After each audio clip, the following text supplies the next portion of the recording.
Where's the best place for content on the world of Ice and Fire? Right over there. See where I am pointing with my dagger? I just found Sporking News Podcast. With me, Sporking. Make sure you like and subscribe.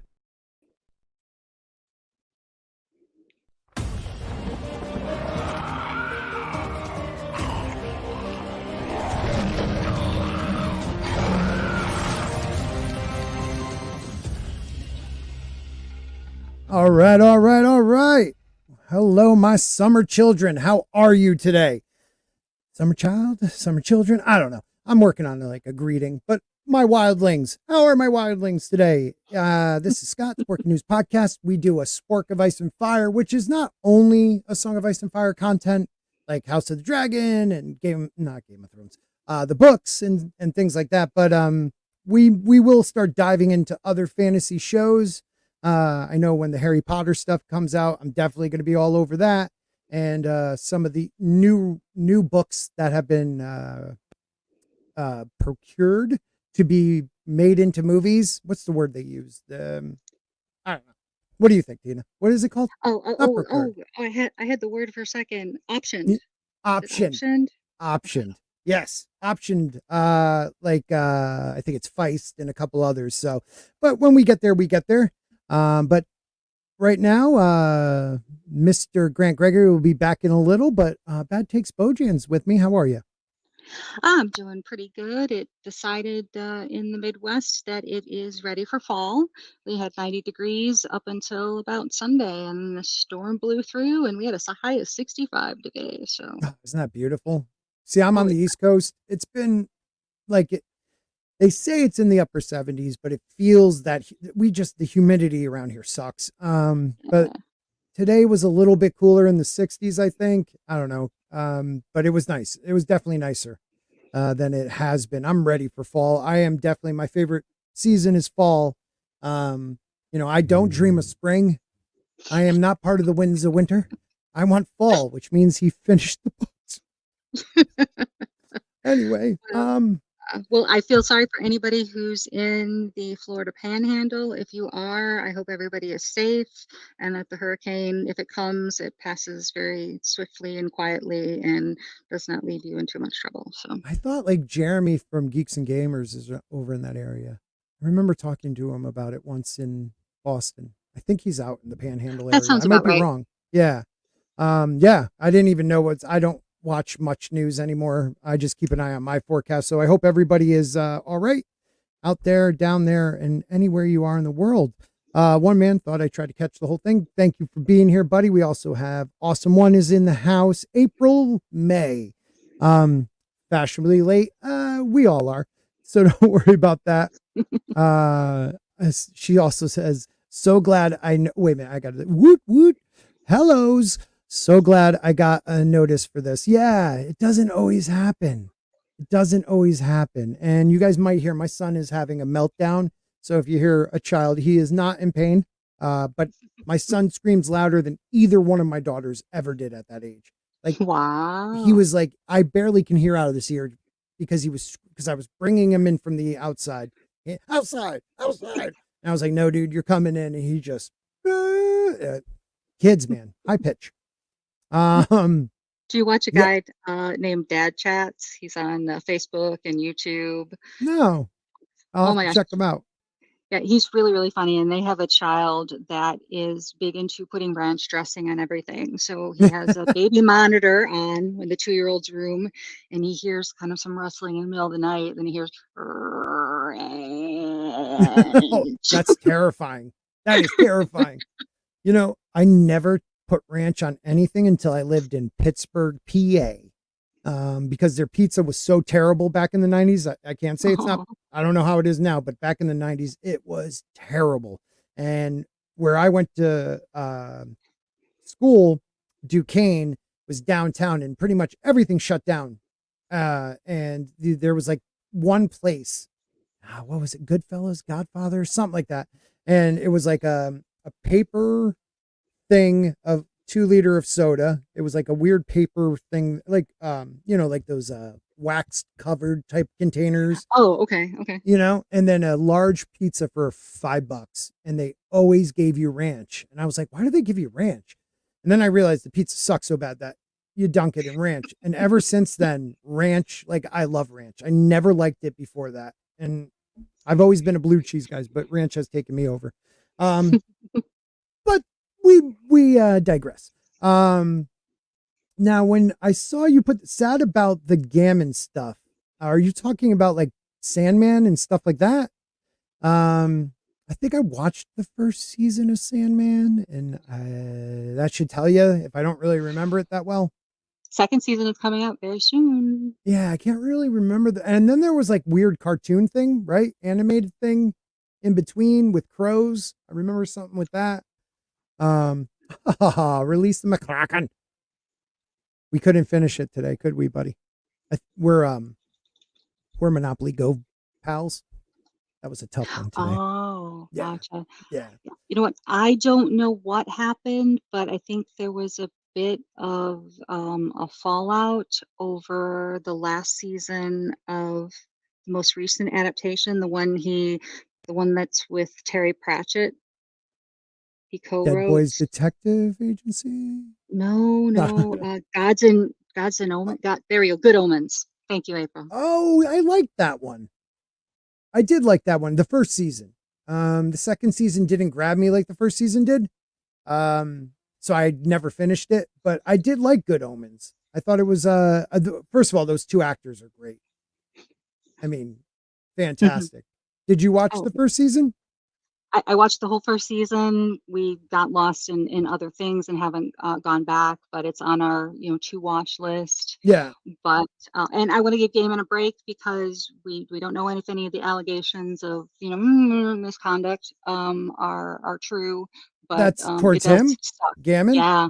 Oh, I didn't hear anything about that. What? It's fantasy writer. So what happened? Perfect for the show. The woman's name is Scarlet, which is interesting because I always think of that as a person who's kind of a harlot. With an A, kind of. Yeah. I know butts. Some. Yeah. Well, apparently someone, they say that she says that he performed sexual acts on her without her consent when she was a nanny for them back however long ago. So. And Gaiman says that he admits having cheating with her. That it but was never forced or anything. So, right. Yeah. Could we go back to the times when like Louis C.K. was weird for asking women if he can masturbate in front of them and them saying it's okay? Could we go back to those normal times? I don't know. Teresa will not be here tonight. She has other obligations. Obtuse, Rubber Goose, Green Moose, Guava Juice, the 4th. That's awesome. Awesome. You're saying season 2 of Good Omens was crap? Yeah, I couldn't get into it, man, if that's what you're talking about. But yeah, all right. So let's get into what we were going to talk about. And I like to always first quickly, before I do anything, quickly check to see if we had not a blog. We did on September 9th. That was the last one we talked about, I think. And it was just his football one. And then he probably said something stupid towards the end. I really wish George would come out with another Hot D exposed letter. He only did the first 2 episodes. I would love to see what he has to say about the rest, but we're not going to get that, I guess. So I was thinking we did it a while back. I mean, it's been a long time since we've gone over a sample chapter. And I don't know if I'm going in release order, the sample chapters. I believe, here, let me share this so you guys can see what I'm looking at. So if you go okay, I should probably share it. There we go. If you just look up the Winds of Winter sample chapter PDF, this is the one I always use. It's the hawk.github.io. So I don't know if these were, I guess they are. So a collection of all the sample chapters from the release so far this was 2016. God, that's so sad. But I don't know. I think they're in alphabetical order, not in release order. I was going to do The Forsaken, which is one of the best I think the best chapter he's written.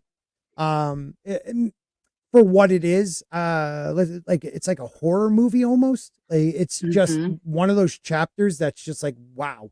It totally took me by surprise. I haven't said this in a long time. So growing up, I'm dyslexic. I always had trouble reading, like staying focused, reading books, letters. Sometimes words were a little jumbled for me. Still have the issue sometimes with like who or how, stuff like that or other things. So that's why I always joke I can't read.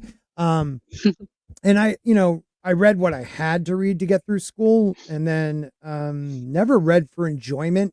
And that's why these books mean so much to me, because like the first time I picked up Game of Thrones and started reading it, it was like Christmas. Whenever the show came out, it was like a year or two before that, maybe 3 years. I picked it up once in like the late 90s and started to read it, but I started doing too many drugs. But when I got clean, I started reading it again, and it was one of those things where I'm a slow reader, but I just couldn't put it down. And I finished the first book for me, which was super fast, like 3 weeks it took me. And Wow. that's super fast for me. So like I just ate him up, and just the way he paints a picture of what you're looking at. That's why like his writing, at least in this series, Duncan Egg, like in A Song of Ice and Fire, it means so much to me. So when people like have come at me like I'm a hater, I am not. I've defended him up until like mid pandemic, and it just, once he didn't finish the books during a worldwide shutdown where he could have just sat home and wrote, Mm-hmm. I got angry. Not angry, just disappointed, because this story meant so much to me as an adult. It hit me like a young kid reading something special for the first time. And I was just hoping that I could hear the end of this story, but we're probably not going to get that. But if I can get the Winds of Winter, I'll be semi happy.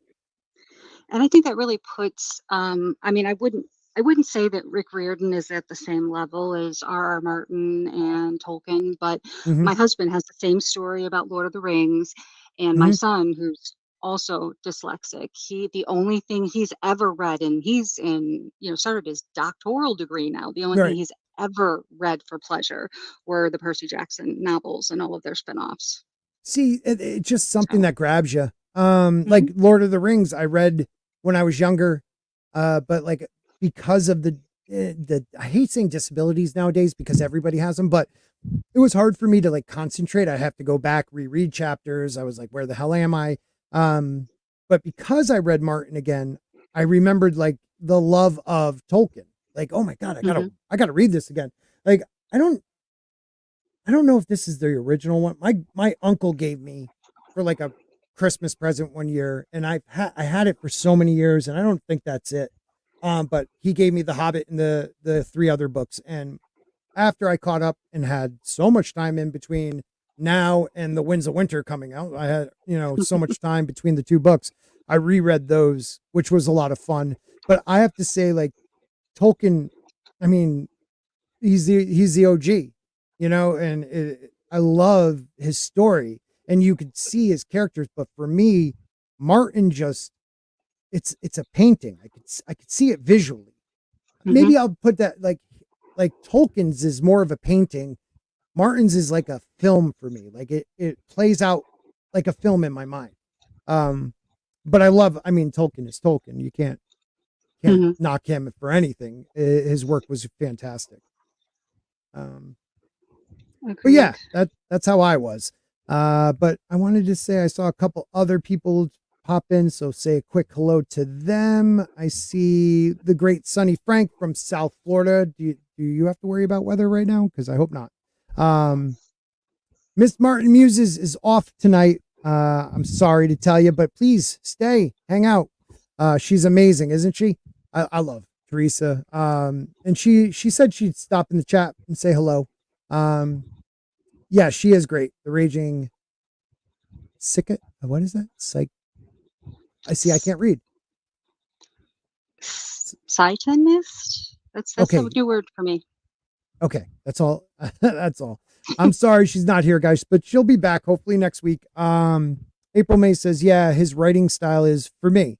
He puts me right in that scene. I can literally in my mind's eye see what they see. Yeah, I'm 100% with you. Tyrion was the worst of the new chapters, with Forsaken the best. You want to fight is correct. Even the Ariana chapters, which I'm not, for some reason, her chapters in A Dance with Dragons, right? She's in, yeah, Dance with Dragons. I mean, they're like important, but like, I don't know, something about the character doesn't pull me in, but Tyrion's chapter wasn't as good as hers in the sample chapters. Mercy was very good. I think it goes like, for me, it goes the Forsaken, Barristan, Mercy. Ooh, Theon. Theon 1's pretty good. Victarion's pretty good. Ariana, Elaine, I have to reread that one. Because Sansa's never been a character I care about. I just have a feeling she's just going to be like the female Littlefinger in a way. But yeah, the Forsaken by far. That chapter, awesome. There she is. See, I told you guys she'd wave and throw a rose. Baylord of Queens, Board Lord of Queens. What a great name. I was not happy either. Yeah. Forsaken, love. I wouldn't say I'm disabled. I have learning disabilities that still stick with me today. You'll notice when I read, you'll hear it. You'll see it.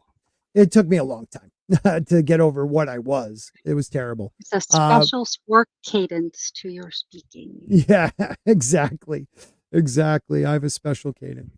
Euron is dressing P as 3 freaking queens from Westeros history. Look at what he wears when he changed from Aeron in the boats.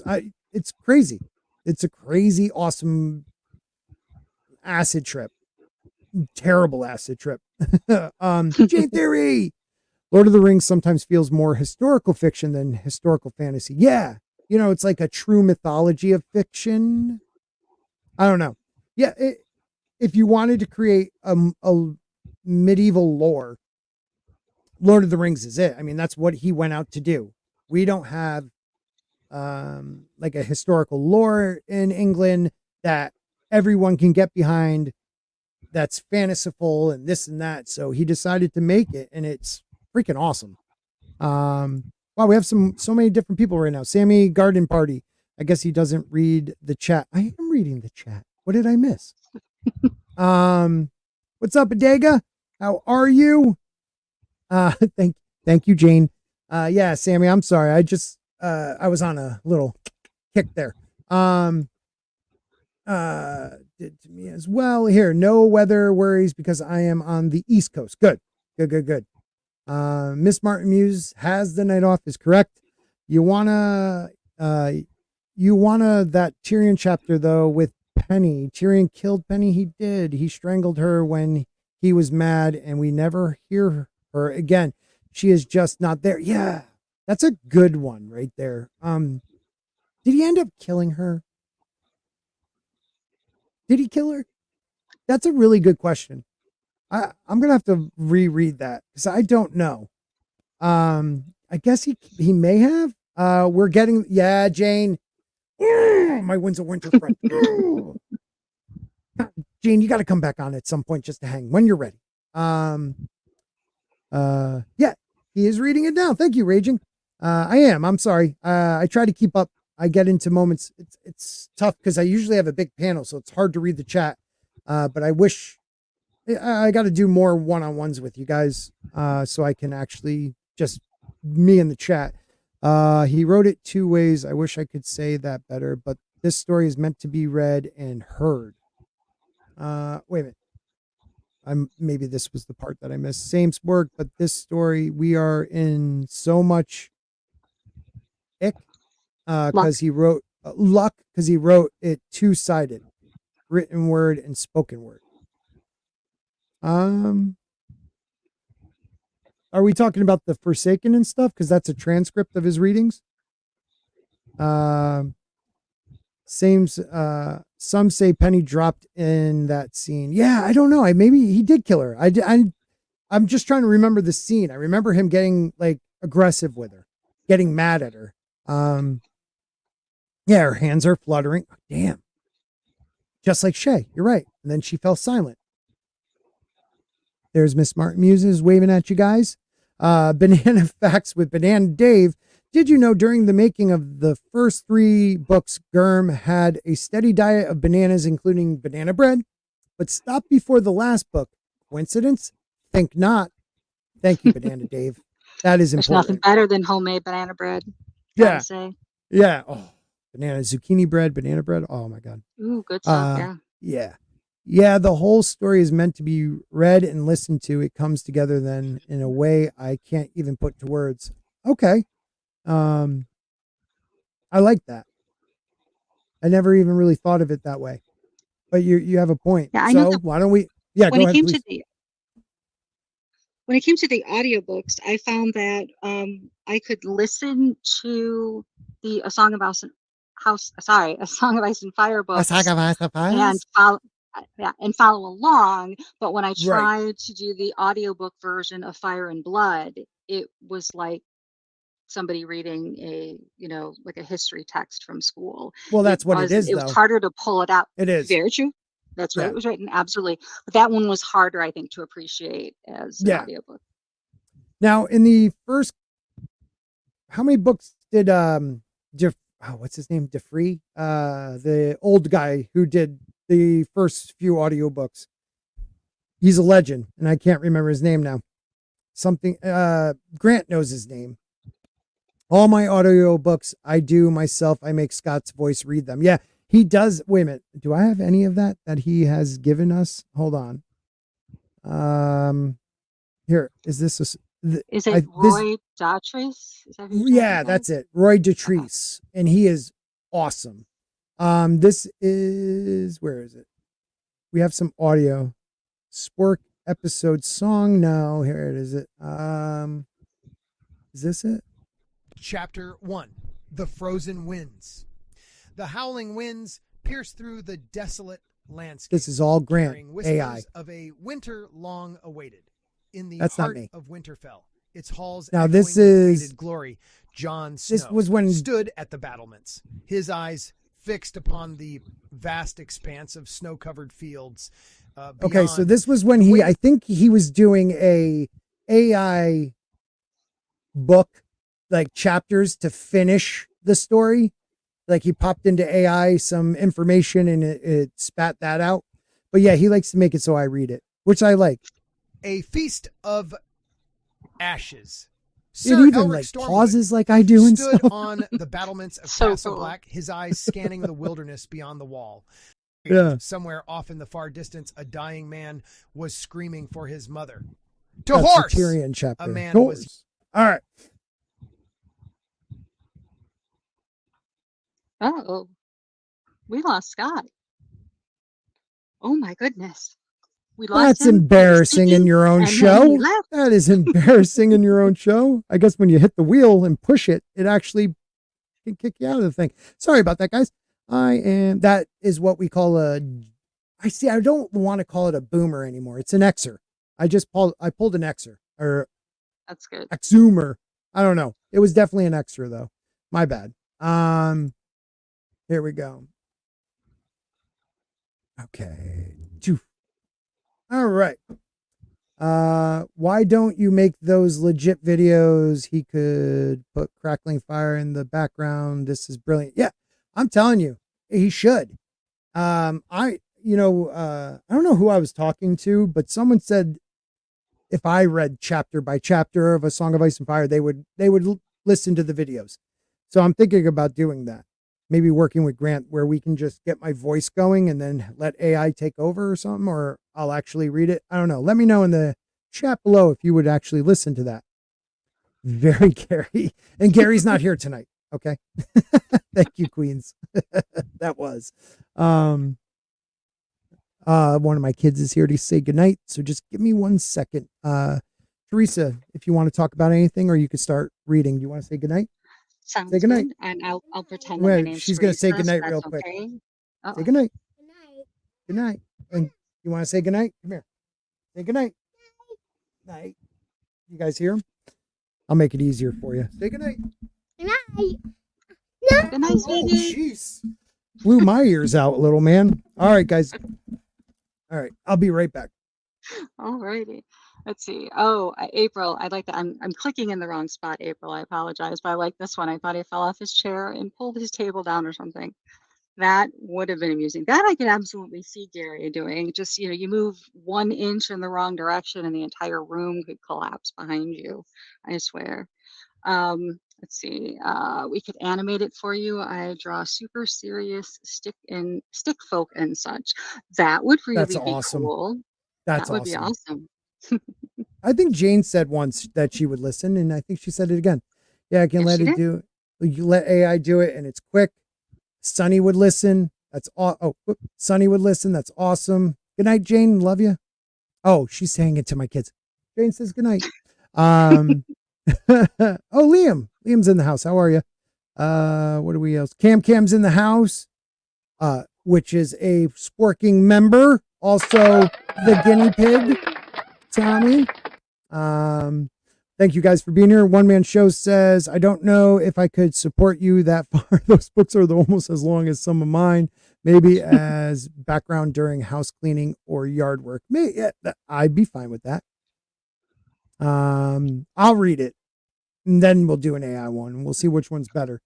Good to I see like you to guys. listen to audiobook. I like to listen to audiobooks like as I'm falling asleep because Yeah. since I take Ambien, it's really awesome because I can fall asleep with some company, so I don't feel like I'm alone. If good take Bojan is staying up late, Mhm. and then because it causes retroactive amnesia, I don't remember what I heard, so I can actually read it in the book the next day, and it's like I get to hear it for the first time twice.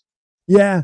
I That's pretty definitely, cool. I always go to sleep. That's a good idea. It's just, I never know where I have to start fresh every time. So what I usually do is like, some lost ancient civilization one or something about the Beatles. And that's how I usually fall asleep. You got to find the right voice.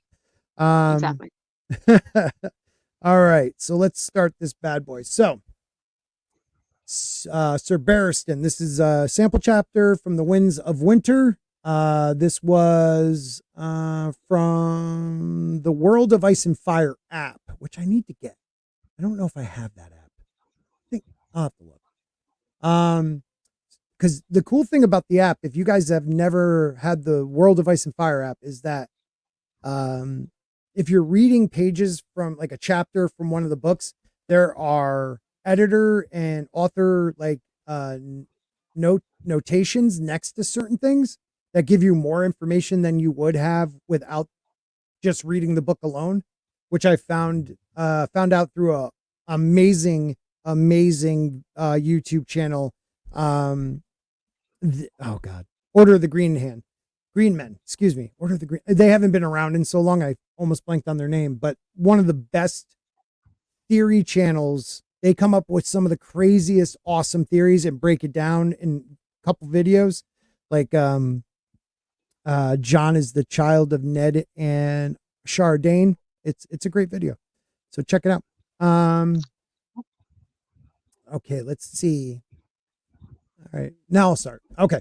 Sir Barristan 1. Through the gloom of night, the dead men flew. So let me, for like One Man Show and people out there that haven't read these books, Dany, who is Daenerys Targaryen, someone tried to kill her when she reopened the fighting pits in this city called Marine. And when they tried to kill her, Drogon, her largest dragon, who was free while she caged up her other two dragons for stupid reasons, flew in and actually saved her life. But he took off. First time she's ever rode him. He took off and he took her far into the Dothraki Sea, which is pretty far away. Where, she's like eating the catch he had.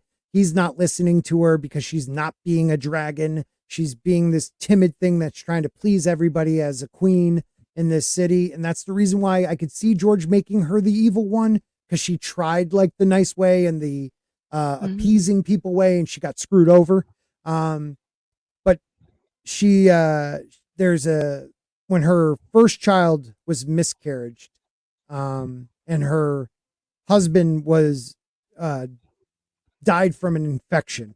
Mary Mazdul did all this, crazy stuff and pretty much ruined her. So there was this prophecy that said she wouldn't like be able to bear children again until the mountains turned to sea and blah, blah, blah, blah. I'll try to find the actual quote or prophecy, but, so she hasn't, like had her monthly friend. And while she's there, you get the knowledge, like there's a chapter where John gets stabbed and blood is dripping. And then you get a chapter where blood is, coming from her too, from her being able now to have her friend again. Her monthly courses. Yes. The monthly bloodletting.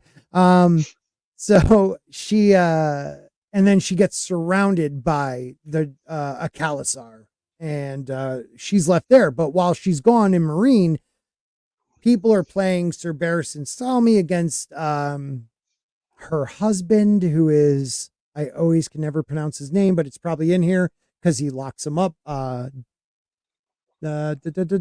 get to his name. I'm sorry. I can't remember. Jane, if you remember his name, if you could write it down. But Barristan ends up locking him up and pretty much taking over the city martial law for Dany because he thinks her husband had something to do with the attacks on Dany and trying to kill her.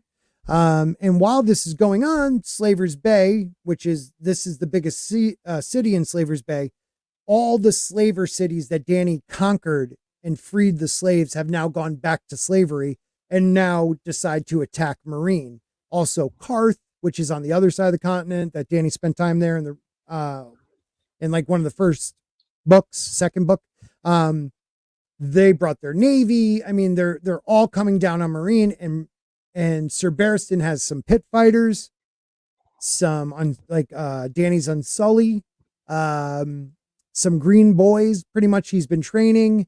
And that's about it against a couple cities worth of sellswords armies, probably slave armies and things like that.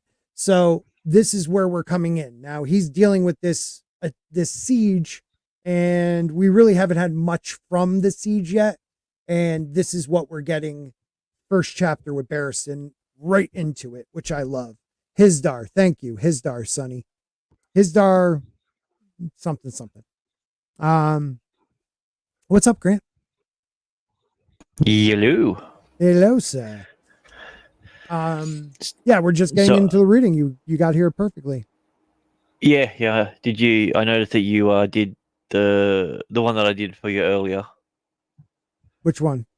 I've actually done a few of these ones with your voices. Do you have the Sir Barristan Sully? Not Sir Barristan, no. That would have been dope. No. I've got you as Euron. Oh, good. We'll have to do one of those next week. There might be a certain bearded person as your brother in it. Really? Yeah. Okay. I haven't quite finished that one yet, but yeah. All right. Maybe we could. Is that for the Forsaken? Yes, that's for Forsaken. All right. Maybe we could do that next week. Sounds good. April, you have that's a cool theory to think about. Maybe we'll discuss it after that Dany is still in the House of the Undying. She never made it out. Well, it wouldn't surprise me with the way in which, because that is the most magical of a place that we've seen so far, and all the shit that's happened since then. Yeah, like, I mean that would be, I mean, what a trap that would be. Yeah, like oh my God, think about that. Like you think you got out and you're living this life, and you're actually you're just another person stuck on the wall asking for death. Yeah, pretty much you're being like sucked of your vitality from the Undying. Because that's what they were going to do to her. Especially with all the power of the dragons. Was she pregnant at the time that she was there? Or was this before she got pregnant? This was after. This was after. Okay. Yeah, this is after that all that happened. Hisdar Lorag, or whatever. He tried to kill Dany, 100%.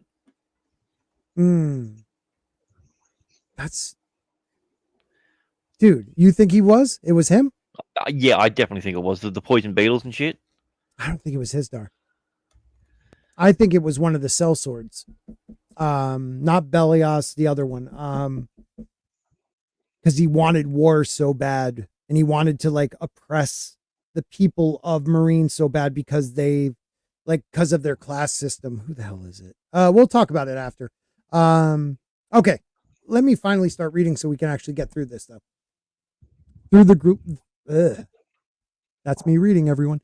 Through the gloom of night, the dead men flew, raining down upon the city streets.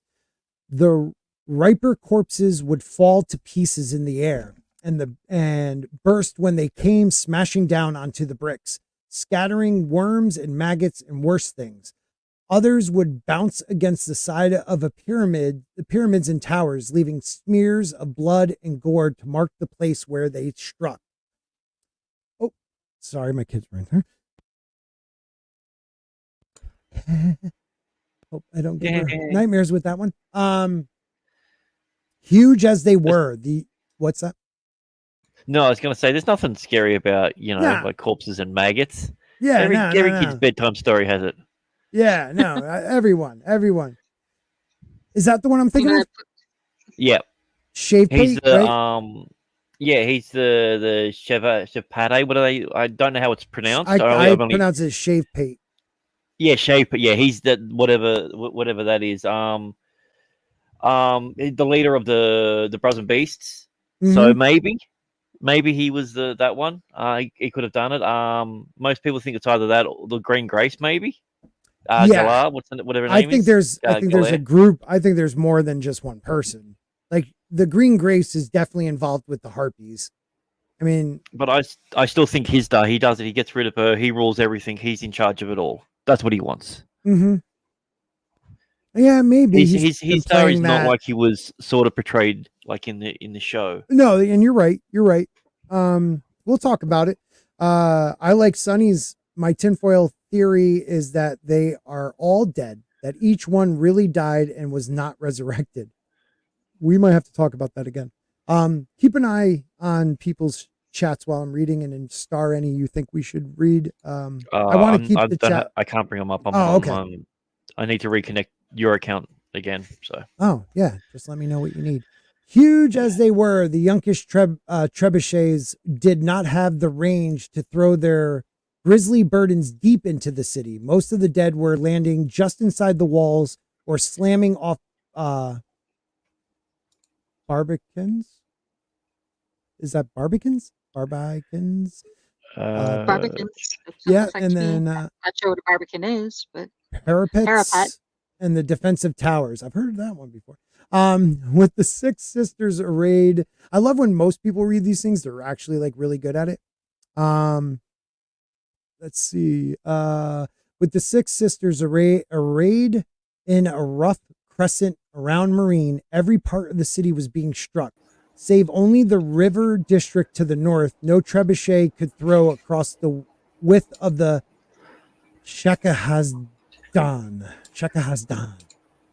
A small mercy that, though Barristan Selmy, as he rode into the market square inside Marine's great western gate, when Daenerys had taken the city, they had broken through that same gate with the huge battering ram called Joso's Cock, made from the mast of a ship.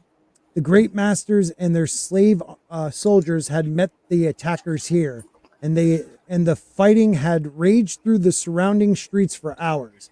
By the time the city finally fell, hundreds of dead and dying had littered the square. Now that's talking about when Dany took the city, which I don't think we get a good view of that. Definitely not in the show. They just were like, I'm going to take it. You know? She's like, I walk in, I rule this place now. Oh, by the way, you baddies are all going to get in trouble. No, she slaughtered bunch of people. Right. What's up, Zax? Yeah, definitely. There was a lot of slaughter going on. What do you say? Barbican is a fortified gateway. Okay, I didn't know that. Barbican, I guess. All right. So just imagine this. You're protecting a city and there is just dead people being launched into the city. Now there is a plague going on right now. which is the pale white horse. I'm blanking at the moment. I'm sorry. But it's believed that these rotting bodies have it. So that's why they're throwing it in. They're trying to get everybody sick, get the water contaminated, all that stuff. Oh, look at that. Close. The Pale Mare is what it's called. The Pale Mare. That's it. I'm sorry. Thank you. Jane Theory for $5. Danny's in the tower. Bran's in a coma. Cersei was married off by Tywin, and her whole story is a drunken stupor. Dude. And the whole thing was an autistic kid's dream while he's looking into a snow globe. Right? I mean, yeah, right? It could all be in the thoughts of Hodor. I don't know. That's an awesome one. No, the last shot actually ends with an overweight rider dying on his deathbed covered in cheeseburger wrapping saying, "Was it worth it?" I like that. I like it.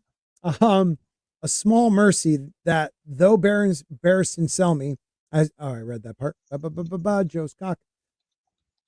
Now once again the market was a scene of carnage. Though these dead came riding the pale mare, it was right there, Scott. By day, Marine's brick streets showed 100 hues, but night turned them into patchworks of black and white and gray. Torchlight shimmered in the puddles left by the recent rains, and painted lines of fire on the helms and greaves and breastplates of the men. I just love how he paints the story, man. Sir Barristan Selmy rode past them slowly. The old knight wore the armor his queen had given him, a suit of white enameled steel, inlaid and chased with gold. The cloak that streamed from his shoulders was as white as a winter snow, as was the shield slung from his saddle. Beneath him was the queen's own mount, the silver mare Khal Drogo had given her upon their wedding day. That was presumptuous, he knew. But if Daenerys herself could not be with them in their hour of peril, Sir Barristan hoped the sight of her silver in the fray might give heart to her warriors, reminding them of who and what they fought for. Besides, the silver had been years in the company of the Queen's dragons and had grown accustomed to the sight and scent of them. That was not something that could be said for the horses of their foes. I mean, the guy's brilliant. He's a brilliant strategist. I don't know. I if you know the story so far, all Barristan Selmy wants is to do right by the king or queen he is supporting. So he was defeated and his king and prince were killed by Robert Baratheon. And then he was the king, the head of the King's Guard. Yes, thank you. Lord Commander of the King's Guard for Robert Baratheon, who then died trying to kill a boar. Then fired by his, bastard son, Joffrey. And then he finds out that Dany is alive. A Targaryen, Rhaegar's sister, his king's daughter is still alive. And finds his way to her, kind of plays off that he's not Barristan Selmy, but he had a staff and he had now a long beard and I forgot the name he went by at the moment. But, finally letting her know who he was by calling out, oh God, Dany's sycophant, from Mormont, Jorah Mormont, getting him banished. And he's like the only, Dany hears stories from everyone else about her family, but Barristan was there and was able to tell her stories about her father and her brother that were not just about war, but about the people they were. He's a big part of her connection to Westeros. So the idea that they killed him in the show, he will probably end up dying. I personally think he's going to make it through this battle. But he may not, but the idea that he went out in an alleyway overtaken by like two harpies just isn't appropriate for the man who like is one of the greatest Kingsguard that ever lived, even though, you know, The guy, most of his the kings. same guy that Ned said he's glad that he never faced him in battle because his wife wouldn't work well as a widow. Mm-hmm. Absolutely. Yeah. Yeah. His wife was pregnant with His wife's Rob. life's not suited a widow's one or something like that. Yeah. Yeah. However George Yeah. would say it. And also, that's the name that you're looking for, Scotty. It's on the screen. Oh, Ariston Whitebeard. That's right. Yep. Because he said that he was a servant of Belwys. Right. Yeah. He was with the the ex-gladiator fella. But did they ever tell you how they met? I don't remember. No, we never find out like how they hooked up. That's a connection I've wondered about.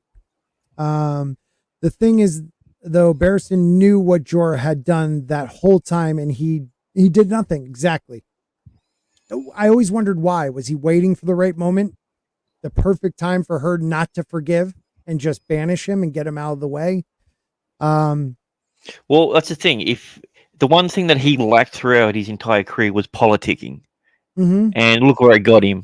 It doesn't hurt that he's picked up a few things and he's starting to do it now. So I can get that. Right. Yeah, I love this. Selmy tracked Dany across the world and then died in an alley. Yeah, the show did him wrong. Dude, I love the actor's reaction to it all. He was so pissed off about it. Yeah. Well, he was one of the only actors that actually read the books. Yeah, and also not only that, he spoke to George and because he asked George, "Was this happening?" And George is just like, "What? What are they doing?" Yeah. That was a messed up. Once again, Dan and Dave, and that's why people. I know there's a lot of friends I have, bigger YouTubers, smaller, but friends I have that disagree with me. Yeah, a little loose. Acquaintances. That was good. Acquaintances. That love the show, but that season 2 took George's work and just shat on it by just completely changing the story of the line of succession. Oh, it was only one son. No, dude, they completely changed Aemon. His character is a completely different character now. And Aemon the arsehole. Yeah. Not the one that fought for his brother's, throne, but the one that's trying to take his brother's throne. All right. Let's move on. Sir Barristan rode, I did this part, right? Yeah. With him rode 3 of his lads. Tumco Loho carried the 3-headed dragon banner of House Targaryen, red on black. Larag the Lash bore the white forked standard of the Kingsguard. 7 silver swords encircled a golden crown. To the red lamb Selmy had given a great silver banded war horn. So the kid's name is Red Lamb. Selmy gave a great silver banded war horn to sound commands across the battlefield. His other boys remained at the Great Pyramid. They would fight another day, or not at all. Not every squire was meant to be a knight. It was the hour of the wolf, the longest, darkest hour of the night. For many of the men who had assembled in the market square, it would be the last night of their lives. So that's another thing. The hour of the wolf it's a big part of A Dance with Dragons, or the Dance of the Dragons. And what it means is like it's the darkest point before before sunrise. And that chapter, that's what it's meant. And a lot of people don't know what the hour of the wolf is, because there's like the hour of the bat, the hour of the owl. I think there is actually a list where you could find out what hour culminates. Also, an interesting thing. The hour of the wolf was the only time in the second season of House of Dragon where Daemon got the visions. Yeah. He was always woken up in the hour of the wolf. Yeah. Which is, I didn't realize that. You're right. Yeah, this AI is his punctual. I know. I don't stop at commas. I pause in the middle. I know this. Thanks, Scott. Now I have Duran Duran stuck in my head. Well, you should. It's a good Duran band. Duran, the most underrated band in all of rock history. The most awesomest. They're not a bad band. Could be worse. You could have Milli Vanilli stuck in your head. You just got a bunch of guys lip syncing at you. Yeah, that would be weird. I gotta say, I wouldn't say that unless they came back in the 90s with their kind of version of what was going on. Some good tunes. Duran Duran's a real rock band, though. Pop rock, but, good. Beneath the towering brick facade of Marine's ancient slave exchange, 5,000 Unsullied were drawn up in 10 long lines. They stood as still as if they had been carved of stone, each with his 3 spears, short sword, and shield.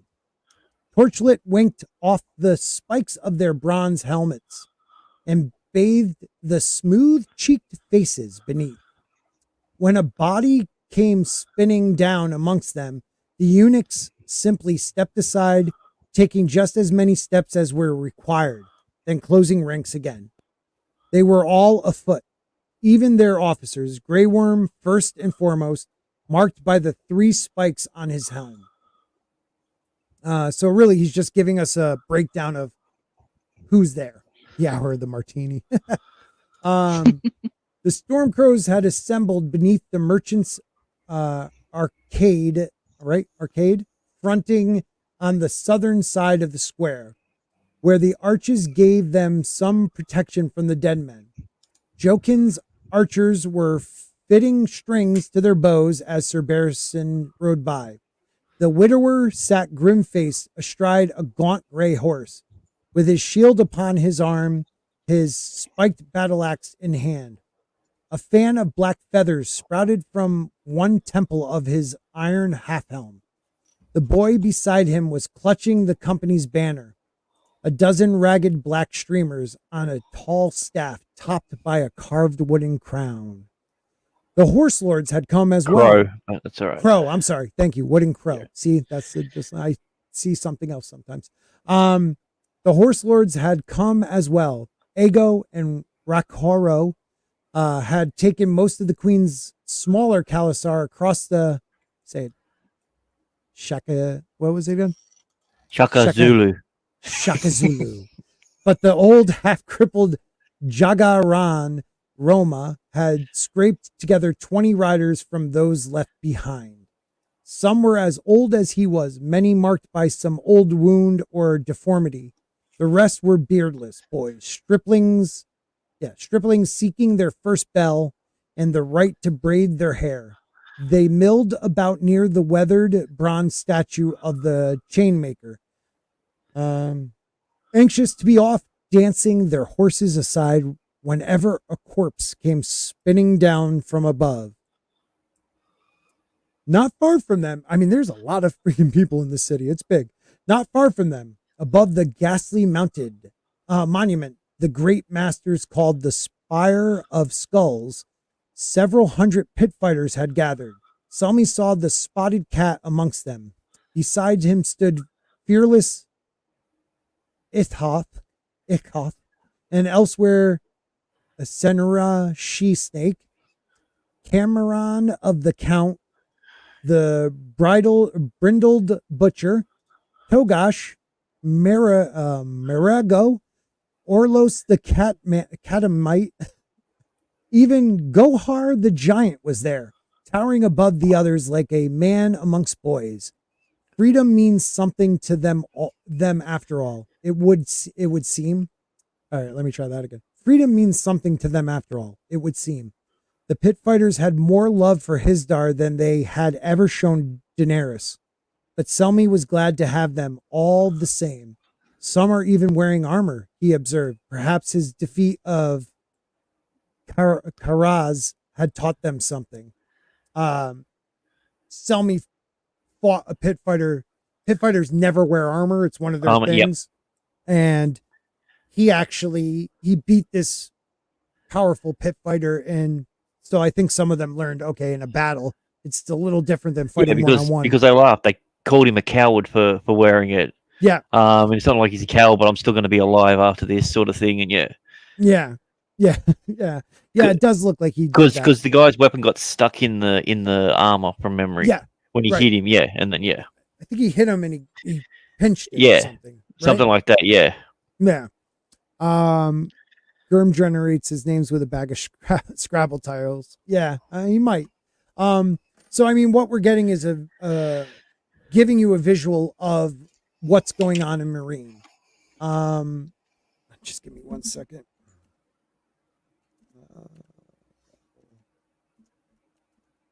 We are in the fandom. We call this the Battle of Fire, in which Stannis' battle is the Battle of Ice. And then I want to say the one Euron's about to be in, it might be the Battle of Blood, people call it. Let me see if I want to kind of get a map for everybody so they can see what we're looking at. So that is Marine. Here we go. Are you looking at something else, or? Yeah. I'm going to share it. Don't worry. Oh, okay. I just kind of want to get it so I can add it to the one I'm already sharing and then just go back and forth. All right. So this is Marine. We're kind of going from top to bottom, and I believe that's the way he is riding. I want to say this is the river that he was talking about, the Shaka Khan. Supercalifragilistic river. And that is another section where some other Dothraki crossed. So they can be attacked right now, they believe, by 3 sides. But I believe, if not yet, there will be ships in the bay that are from Karth and other, just so it's a complete siege, unlike in a House of Dragons where, I don't know, you block the bay going into King's Landing and people are starving, even though the reach is just a ride away and you could just, go out on horse. Dude, you got to understand, food doesn't grow on land. It grows in the ocean. That's right. That's right. You got to get it there some way, and you can't take the roads they have. I mean, they didn't invent the wheel yet. Maybe not. Maybe not. And you've seen what King's Landing looks like. It's a desert out there. Oh God, yeah, I like this one. Oh man, he is making patterns with the names like Gohar the Giant there. His name matches up with Goor, the guest in Westeros history. Shit, yeah. Oh, he always plays off of everything that's happening now has happened before. George is big on the mirroring of history, like not learning from the past. Same shit happens. Brother against brother, Well, he plagiarizes himself all the time, but he's clever enough to change it by 25%. He does. So he doesn't have to sue himself. Yeah. So when they're the armies, I'm pointing like you can see me pointing, but oh, there we go. No, you can't see this. Can you see my arrow? No, you can't. We could before, but yeah, it's weird. To the right, if you look to the right where the wall is, they are shooting trebuchets. I believe. Oh, yeah, we can see it there. Yep. Up here, and I think over here too, but they're only barely able to get over the walls. Some of them are hitting some of these pyramids. I don't think they would be hitting the ones back I still don't understand that, why they can only barely get over the walls. I mean, they're trebuchets. It's physics. The wall. No, like, I mean, put it this way: a trebuchet would get a fair amount of the way up the the ice wall. Like, so the fact that it can't just launch, and if they're doing it from there, move it back a bit. Well, give it a bit more of an arc. They're back here somewhere. They're off site. They're not this. No, I've seen Game of Thrones. Trebuchets are your front line of defense. I knew you were going to say that. But yeah, like if you, oh wow, this is a turn view map version of King's Landing 2. In a way, it is. You have a point. Also, it's almost like the architecture of the cities is similar. Kind of similar. The trebuchets are throwing bodies that are decomposing, so it's only like the full bodies that are hitting some of the pyramids. So maybe they are getting into this. Do they take the clothes off them? Do they strip them of their armor before they launch them over? Do you reckon? Well, they were mostly, a lot of these people were just peasants that I mean, I believe Danny brought people in from outside because they were outside the walls, like there was just tents of sick, dying people. But I assume Yeah, they we'll brought, help you. We'll get you back in the city. Whee! they're just getting any dead body they can that probably had the disease in them. But I mean, usually you're going to get a different disease. Most likely the paramedic dies when the person dies, and you're just going to get something even worse. Yeah, yeah. When it kills you, it usually dies. It's basically like a draw. Yeah. All right, back to it. Did I read this part? No. Not far from them, about the ghastly monument. Oh yeah, I did. Okay. Above the gatehouse battlement. Okay, I did it again. Above the gatehouse battlements were crowded with men in patchwork cloaks and brazen masks. The shave pate had sent his brazen beasts onto the city walls to free up the Unsullied to take the field. Should the battle be lost, it would be up to Shaka Khan and his men to hold Marine against the Yunkai until such time as Queen Daenerys could return, if indeed she ever does. Across the city at the other gates, forces had assembled. Tal Torak and his stalwart shields had gathered by the eastern gate. Okay, so those guys, I should have been writing this down. They're in the east. Since travelers bound for Lozar, via the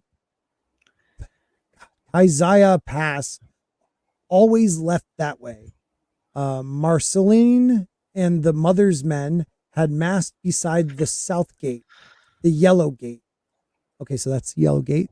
You have the mother's men. The Free Brothers and the Simon Stripeback had drawn the north gate, fronting on the river. So that is north. So it is northeast, west, and south. We have it in the right direction. Good. They would have the easiest egress with no foe before them but a few ships. The Yunkishmen had placed 2 Iskari legions to the north, but they were camped across the Shaka Hazdan with the whole width of the river between them and the walls of Marine. All right, so let's look at that real quick. So in the north, I mean, I always thought this was also Marine. So is there a river even more north? No, that has to be the river. That's They're north of the talking city. about, right? Yeah. But That might not necessarily be classified as marine. That might just be like a suburb. I don't know, because the wall is extended. Like the wall goes all the way around. They have one bridge across. I believe it's still marine. I don't know if I saw a map that had something farther back that you could see. No, you're right. It is. I believe it is only one river. Yeah, this one shows only one river. Okay. And the river actually... Skahazadan. I think it's pronounced. Hazadan? Skahazadan. Okay. Skahazadan. I'm never going to say that right. Sorry, I'm just looking. I'm looking up the official wiki of it, and it's got a little abbreviation like the name like in how it tells you how to say it phonetically. Skahazadan.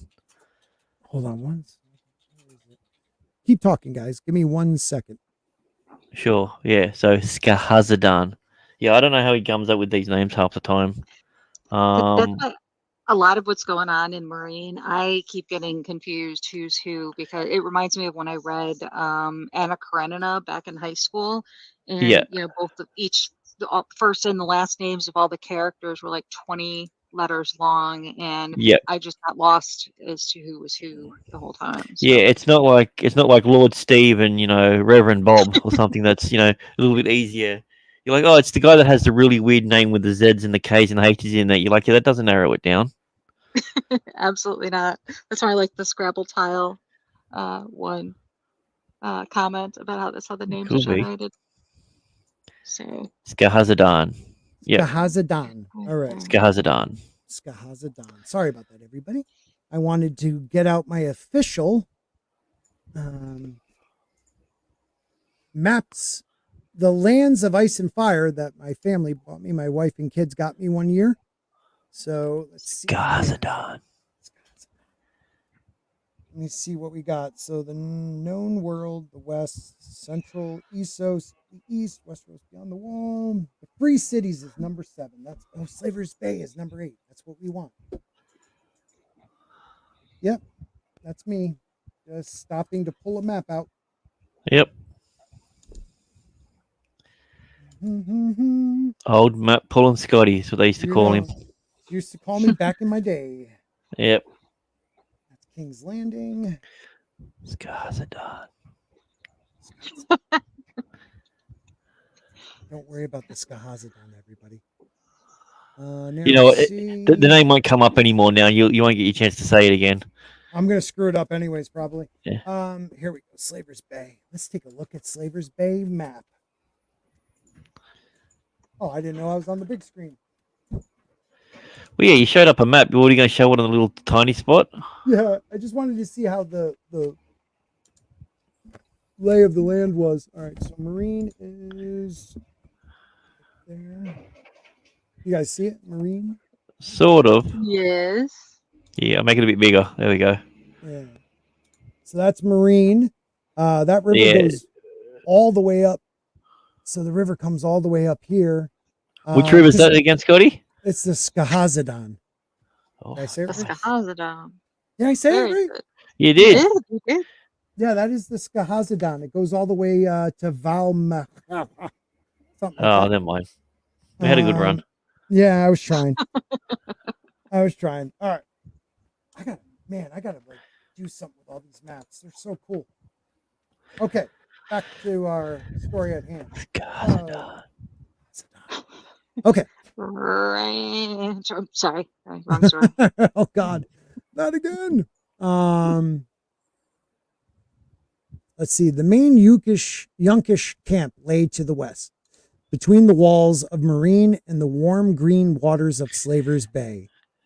2 of the trebuchets had risen there, one beside the river, the second opposite Marine's main gates, defended by 24 of Yunkai's wise masters, each with his own slave soldiers. Between the great siege engines, where the fortified encampment of 2 Gascari legions, the company of the Cat had its camp between the city and the sea. The foe had Tolosi slingers too, and somewhere out in the night were 300 Ellyrian crossbowmen. Do you think people that are a part of these groups, you know, when they go home, it's just like, do I really want to be a part of the company of the Cat? Yeah, right. You know, like, yeah. You know, oh, I'm a mother's man. That doesn't really sound very manly. You know, yeah. I'm a mother's man. Not intimidating enough for you, huh? Yeah. Yeah. I'm a Tolosi slinger. Yeah, that's a little. The way that Tolosi slings is amazing. Yeah. What I like about this chapter is half of it is just setting it up, telling you where everybody is. A lot easier when you're reading it and then looking at the map, because that's how I did it the first time. I had the map over here, so I was like, you know, going back and forth. Just listening to it or just reading it, it's extremely hard to try and get the grasp of what's going on. I don't know if you're like, what was that giant's name again? Is he important? I want to know about the giant that has the 2 G's in his name. Right. For some reason. Legion of lepers lurking. Right. It's one of those things where when you read it, you can go back if you have to, but it's just telling you there are foes all around them, slave armies, crossbowmen, people with slings, trebuchets everywhere. And inside there are, you know, different groups of warriors, you know, Dany's group, which are the Dothraki and the Unsullied. But then you have the free fighters who are more Hizdar's guys. And then even Selmy has a small group of young boys that he's been training to become knights, but they're all squires. But not all squires become knights. That's true. Some of these men won't see the next day. Egg never became a knight. Egg never did. He became a king, though. Too many foes, Sir Barristan brooded. Their numbers must surely tell against us. This attack went against all of the old knight's instincts. Marine's walls were thick and strong. Inside those walls, the defenders enjoyed every advantage. Yet he had no choice but to lead his men into the teeth of the Yunkish siege lines against foes of vastly greater strength. Why? The White Bull would have called it folly. That was his Lord Commander. He would have warned Barristan against trusting sellswords too. This is what it has come to, my queen, Sir Barristan thought. Our fate hinged upon a sellsword's greed. Your city, your people, our lives. The tattered prince holds us all in his blood-stained hands. Tattered Prince is one of the larger sellsword groups. Well, and they are right. Sellswords will betray people for the right money. I mean, it's kind of like in their name. Yeah. I mean, it did help. It helped Dany when her boy toy. His da. No, not his Or no, Darius. Darius. The blue head phenomenon.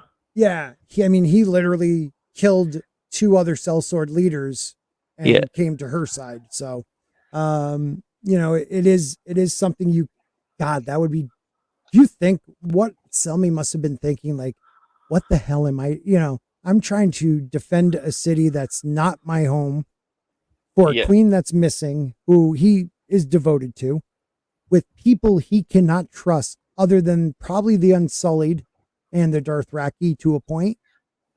But definitely, and if I'm lucky, I might just die in an alleyway. Right. A knife wound. It just, everything's against him. That's why I think he's going to make it through.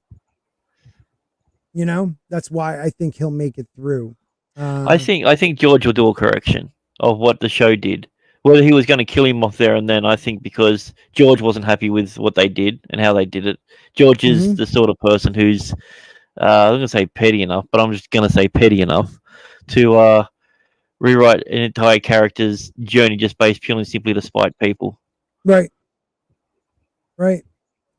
Oh, my ninjas is here. Mad Cheesemo.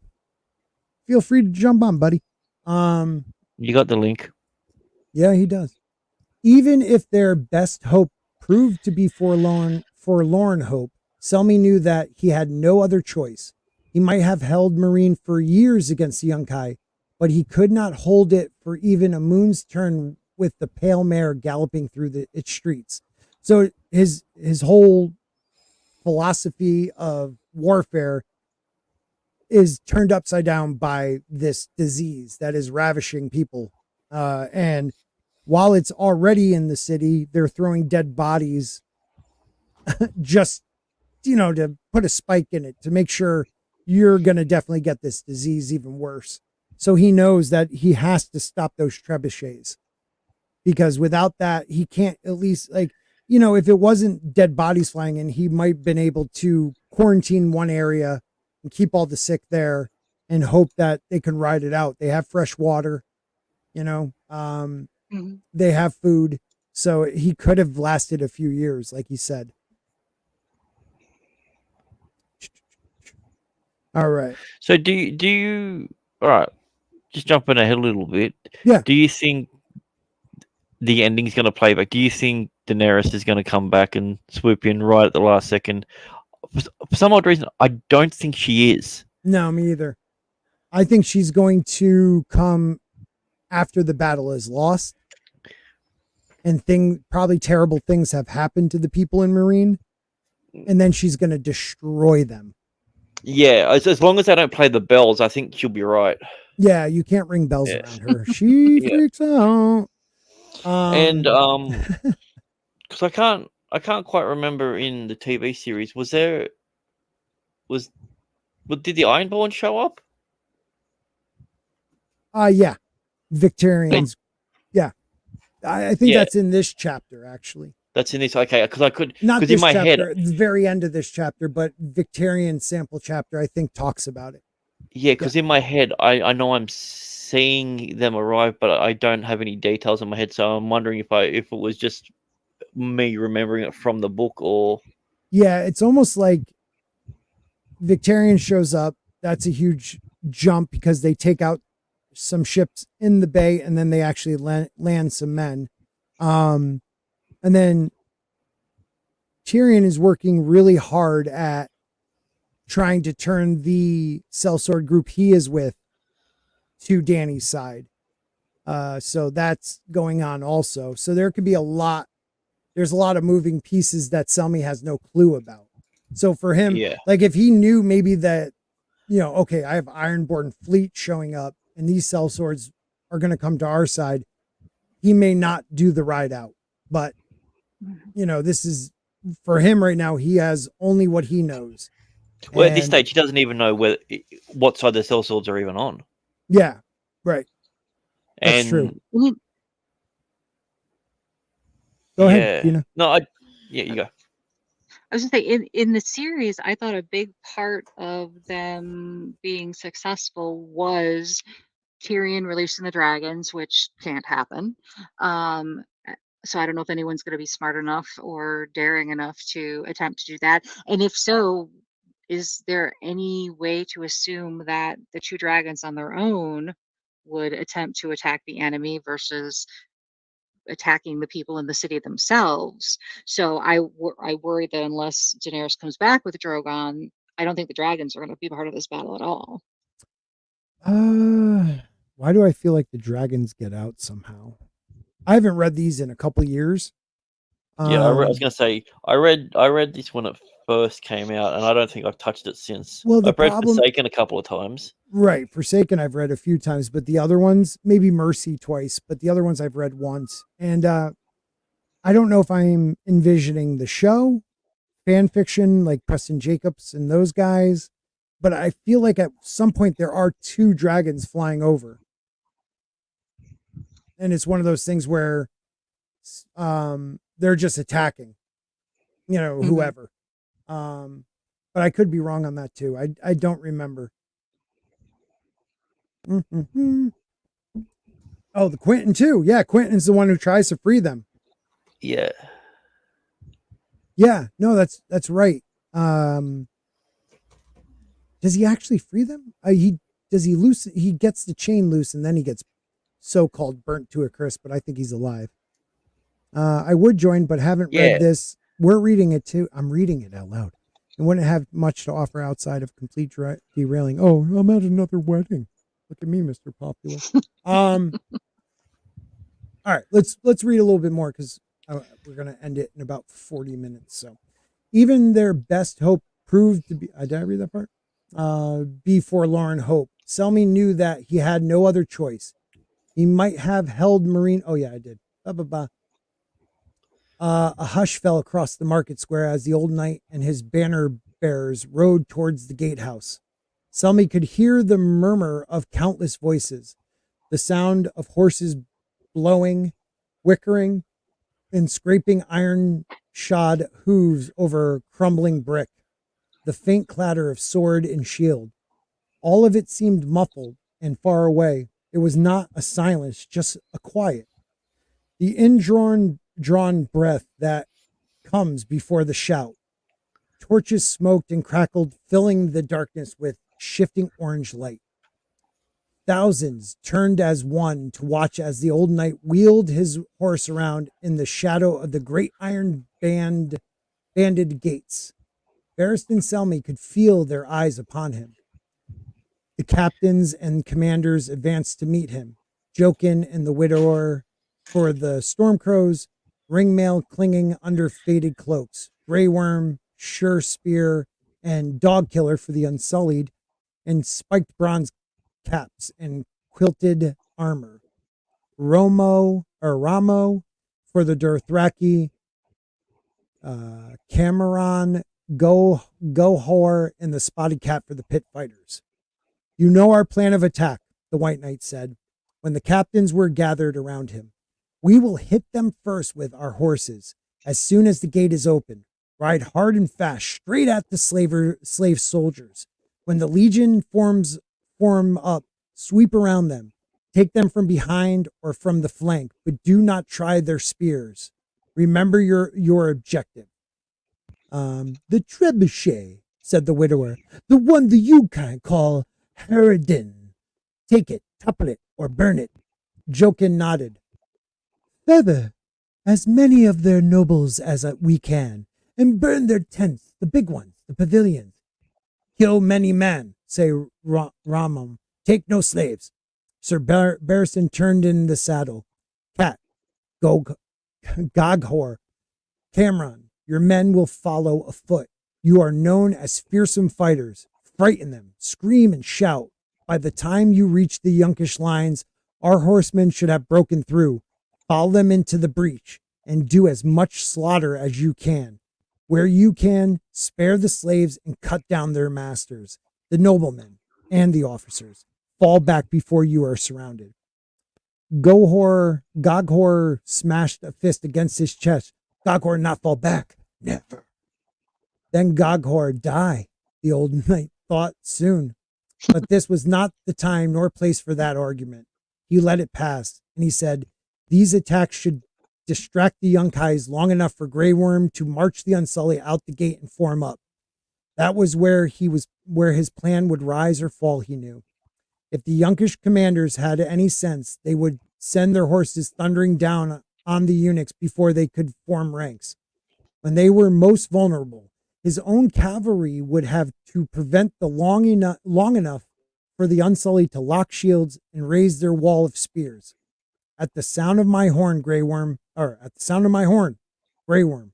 advance in line and roll up the slavers and their soldiers. It may be that one or more Giscari legion will march out to meet them, shield to shield and spear to spear. That battle we shall surely win. This one hears, says Grey Worm. It shall be as you say. Listen for my horn, Sir Barristan told them. If you hear the retreat, fall back. Our walls stand behind us, packed with brazen beasts. Our foes dare not come too close, or they will find themselves in crossbow range. If you hear the horn sound, advance at once. Make for my standard the queens. He pointed at the banner in the hand of Tumko Loho and Larag. The widower's horse sidled,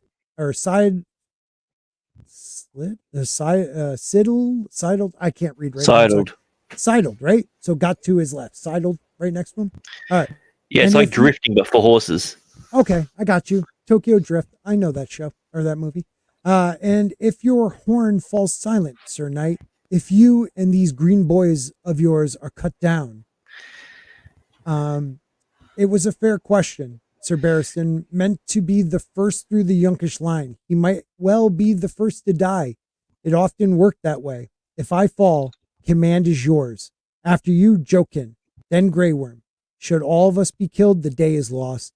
He might have added, but they all knew that, surely, and none of them would want to hear it said out loud.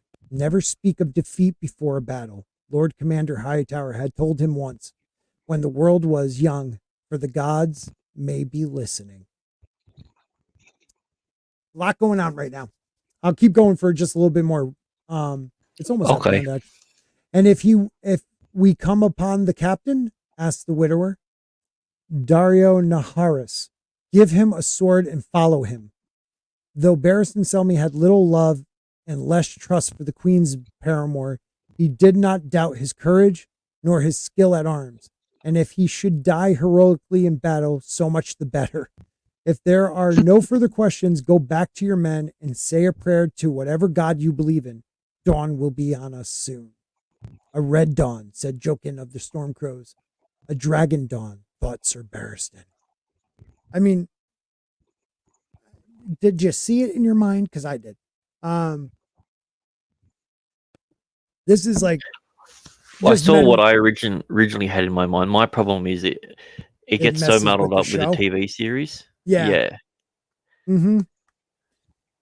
Story of a Song of Ice and Fire, Judgment Day, Terminator, Flying HKs.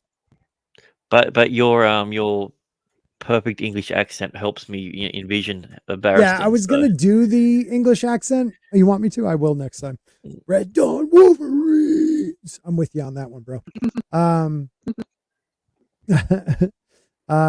So where is I'm kind of blanking at the moment. Where is Dario Naharis?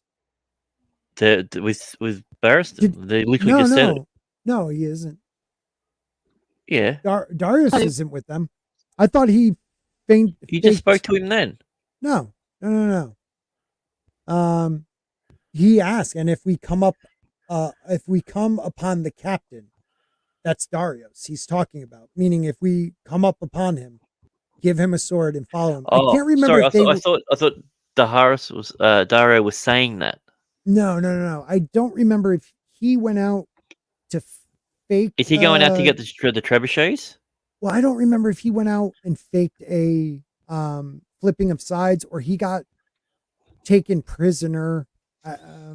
April, you might know. Oh, Dario was a hostage. He must be a hostage because they said give him a sword. Yeah. So Jane was here earlier. Yeah, that's right. He is a hostage. I don't remember how he became a hostage though. That's what I'm blanking on at the moment. Well, usually what happens is someone's not a hostage, and then other people make them a hostage by a force. Oh my God, no one's ever put it that way. That was deep. Thank you, Sir Obvious, Captain Obvious. I will call you. It's the commander, but that's all right. Commander, my bad. He had done his own praying earlier, as his squires helped him don his armor. His gods were far away across the sea in Westeros. But if the Septons told it true, the Seven watched over their children wherever they might wander. Sir Barristan had said a prayer to the crone, beseeching her to grant him a little of her wisdom, so that he might lead his men to victory. To his old friend, the warrior, he prayed for strength. He asked the mother for her mercy, should he fall. The father he entreated to watch over his lads, these half-trained squires who were the closest things to sons that he would ever know. Finally, he had bowed his head to the stranger. You come for all men in the end. I'm sorry. You come for all men in the end. He prayed. He had prayed. This is the problem with the Seven Gods. Like if you're in a hurry, you're like shit. I forgot to pray to the mother. Now now it's going to be pretty brutal. There's going to be no mercy. Oh crap! That's why the old gods is just make sure I survive. If not, make sure I kill as many as they want. Good to go. Yeah. Let's get into it. That's it. The Dothraki and everything is don't fall off your horse. That's it. That's their prayer. That's their prayer, really, is don't fall off your horse. The Unsullied, I don't even know if they pray. Yeah, you're right. I mean, most have one god. The Seven is supposedly 1 in 7. That's it. It's a bit indulgent when you think about it. It goes to show their opulence when they can afford to have one god for each different thing. Well, I mean, the Andals were a powerful group coming in with their bronze against iron, and they took over. So yeah, they had the but the Roynar's still there. So yeah, that's true. They had the luxury though of making their gods so many different things you could pray to. But yeah, to the stranger, you come for all men in the end. He had prayed. But if you please, if it pleases you, spare me and mine today and gather up the spirits of our foes instead. Thank you.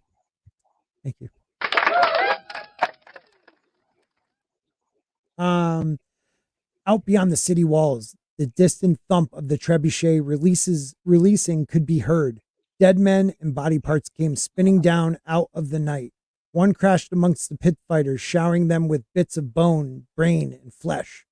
Another bounced off the chainmaker's weathered bronze head and tumbled down his arm to land with a wet splat at his feet.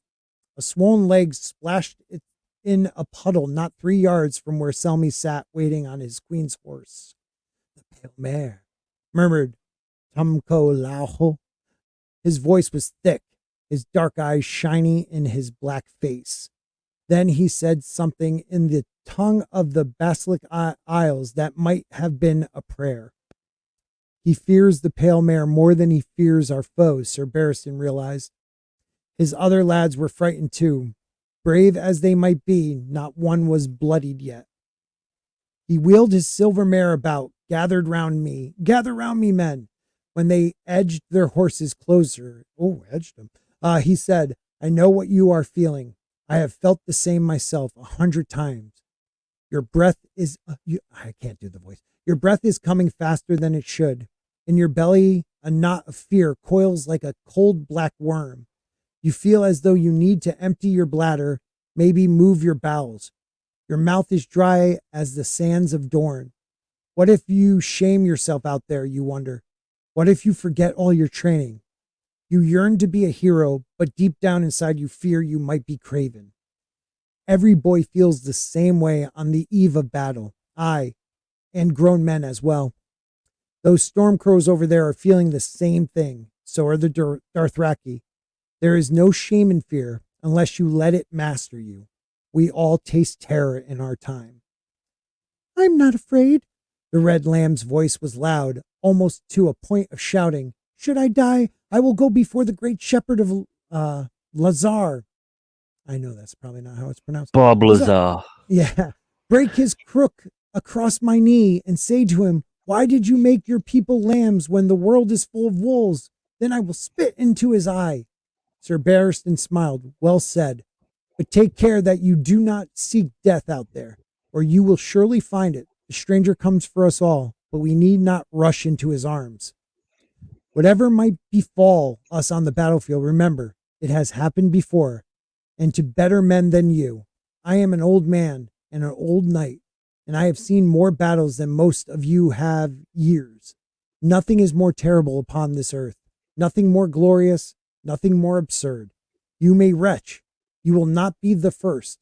You may drop your sword, your shield, your lance. Others have done the same. Pick it up and go on fighting. You may follow your breeches. I did in my first battle. No one will care. All the battlefields smell of shit. You may cry out for your mother. Pray to your gods you thought you had forgotten. How obscenities that you never dreamed could pass your lips. All this has happened too. Some men die in every battle. More survive. East or west, in every inn and wine sink, you will find gray beards endlessly refighting the wars of their youth. They survived their battles. So may you. This you can be certain of. The foe you see before you is just another man, and like as not, he is as frightened as you. Hate him if you must, love him if you can, but lift your sword and bring it down, then ride on. Above all else, keep moving. We are too few to win this battle. We ride to make chaos, to buy the Unsullied time enough to make their spear wall. Sir. See, they were going to tell you what they were going to do, and he doesn't. Sir, go ahead. Fucking Larock. I wanted to hear the rest of that speech. That was pretty epic. I could hear like trumpet music, and it was starting to swell up to the end when he was going to stand on top and go, "Today is our Independence Day," but he never even got there. That's awesome. So I'm seeing in the live chat, a bunch of people became sponsors. I don't know if someone, maybe I need to look on. Give me 1 second, everybody. Sorry. But I don't want to miss if someone bought something over on Stream Elements and I didn't see it. 5 members, subscriber members. Yeah, I got members, but I don't know what that's from. Oh, Brian McCann. I'm pretty sure that was him. Okay, hold on 1 second. Let me see. Why didn't YouTube show us that? That's weird. So let me just put this over here real quick. Boo, boo, boo. Sorry if it's a little screwed up there, Brian, but I'm going to try to make it look good. So yeah, 5 times gift by Brian McCann to Sporky News memberships. Thank you so much, buddy. April turned on memberships gift. Yeah, turn on your membership. It's up on the right, I believe. You'll see it in the chat up on the right. But yeah, so we have Small Time Republic is a member again. Brahma Bull is in the house. Dude, I didn't know you were out there. Good to see you. Sorry, buddy. Thank you. MSM Rockets of Rocket Softball just became a sponsor. My daughter plays softball. She is awesome at it. I love it. Tatsu Sami became a sponsor. So that's 1, 2, 3, 4. There should be one more. Yeah, this one. Oh, Linjak just became a sponsor. Thank you, everybody. Yeah, April, make sure you have it on, because if someone does it again, you might become a sponsor. You'll be a member for a month. What's up, Alex? All right. So thank you guys very much for that. That was an awesome gift. And there are some great perks of becoming a member. There is. I totally do stuff for you guys. I'm going to. I promise. Someday. I will. So he just stops at we.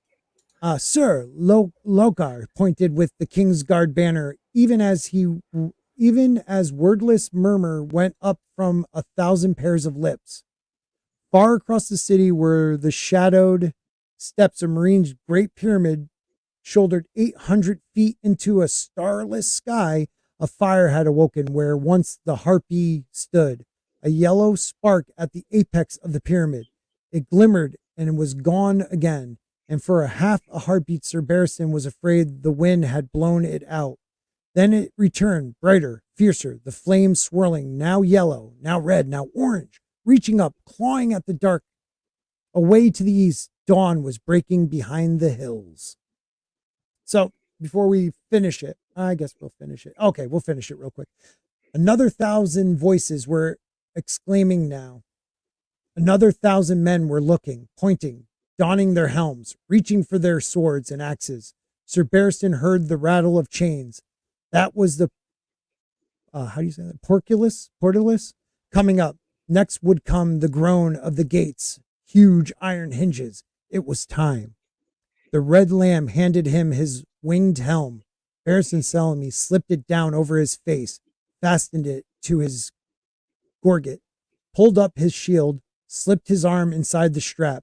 The air tasted strangely sweet. There was nothing like the prospect of death to make a man feel alive. May the warrior protect us all, he told his lads. Sound the attack. Boom. I don't know about anybody else, but that's freaking awesome. It is very cool. Yeah, my freaking awesome. My little brain can't handle all the names, though. I know there's so many names. I love this because George does this sometimes. Like he's like, let them make their spear walls, and then we don't know what's about. He cuts it off. Like, what are the Unsullied planning? Because once there was one time before where I think they're coming out and they're creating a spear wall around the main gate so people can attack and then come back, and no one can get in, because once the Dothraki make a spear wall, these slave armies and stuff aren't going to break through. So I think that's his point. So he doesn't have to keep opening and closing the gate. They can retreat back in and attack, retreat back in. But it could be something else. They could be pushing out to destroy trebuchets. What do you guys think? I think it's definitely they've already mentioned about the trebuchets. That's what they're trying to get. I think they're trying to lure him into one spot so they can do something, but I don't know what as of yet. Yeah, that's a point. I like this. I'm sorry, I was looking at April because she brings up the iron hinge, making the sound like Aaron going into the bedrooms of his brothers. Kind of freaky. Liam, I'll do the penguin. I just got to I lost my sign on to HBO, so I haven't even seen the first one yet, but I plan on doing that. So if you guys want to do that, we could totally start checking it out, and either I'll review it by myself with you guys, or we could do it on one of these shows. That's a good idea, man. So he has some special plan. Now, at first, when I reread this, because like I said, I haven't read it in so long. The Marine's Great Pyramid shouldered 800 feet into a starless sky. A fire had awoken where once the harpy stood. A yellow spark at the apex of the pyramid. So at first I thought someone set it on fire when I read it. But I guess that's just the sun reflecting off of it, because the sun is rising. It could because of the color, maybe. Right. Because he says, the yellow spark at the apex of the pyramid. It glimmered and was gone again, and for a half a heartbeat, so real quick. Sir Barristan was afraid the wind had blown it out. So was it a fire? Then it returned, brighter, fiercer, the flames swirling, yellow, red, orange, reaching up, clawing at the dark. Away to the east, dawn was breaking behind the hills. So was that just a signal that they saw dawn before because they're behind a wall. So it would take them much longer to see the light. So maybe that fire was the signal that dawn is breaking. Now, if dawn is breaking over here, which one thing I always wondered about with this is like he's riding into the sun. Like, wouldn't you want to wait till the sun was falling down in the west so it's behind you when you attack so that your enemy is blinded? But in a way, he's going when he is blinded. So I'm wondering if he did that thinking the other commanders of the army they're going against would never assume he would attack at dawn. I don't know. I don't know. Yeah, now that you think about that's why would that be the case? Yeah. So I'm no military leader and I'm no greybeard, so I don't know. I like that. The part with the pyramid looks like a huge glass candle. And it's dawn. Glass candle and dawn. Holy shit. Yeah, that's a cool. April, you That's think of cool, outside. Yeah, you think outside the box. I like that. That's actually really good. And this is how Stannis is going to take Winterfell. With a glass candle? Trick lights and magic. Well, I mean, so you got the fire, this is the Battle of Fire. Now, the Battle of Ice, we could always read Theon next week. What Stannis did was he kind of like, there's a little town he made on an island in the middle of a lake. Because the snow is so deep, the enemy is going to think it's just a village. No, because you can't see the lake. But I mean, there are men of the north, so they probably know there is a lake in that area. But snow's coming down hard; it's up to your chest. The thing I find funny is they drilled holes, in the ice. So everyone's like, "Yeah, these guys are going to fall through it." You know how fast that freezes back up? Like he would have to do it less than an hour before they actually attack. Like, you're talking minutes. Yeah, potentially. Yeah, I gave an hour. If there's any wind, if there's sleet, or if there's a little bit of rain, yeah, it's even quicker. Yeah, can you imagine what his army is thinking? We're starving, and this guy has us drilling holes in the ice. Like, why not? I always wondered when they were doing that, Tina, why weren't they dropping rods and trying to catch fish? That's a good call. Do they even know how to fish? Yeah, there's a bunch of Northmen up there. I mean, they've probably ice fished before. You know what I mean? Like, I just wonder why he wouldn't do it that way. But that was always in my mind. With the snow falling and the fact that it's to their shoulders, that means every time they break through the ice and make a hole, the snow is going to fill it up so much they could be stepping right into the holes that they just drilled in the ice. Mm-hmm. So April thinks it's going to be more of a guerrilla battle up in the ice. Okay. It could be. Everyone's like, oh, Stannis is so like, he's like iron. It doesn't, or steel. It doesn't bend. It bends so far it will break. But every battle you read about Stannis, he does some maneuver that is not a normal maneuver. Like against the Ironborn, when he had the fleet, when they were, I think it was when they sieged Pike, and that's when they took Theon as a kid. Like, he made moves that most people wouldn't think to do when they attacked King's Landing.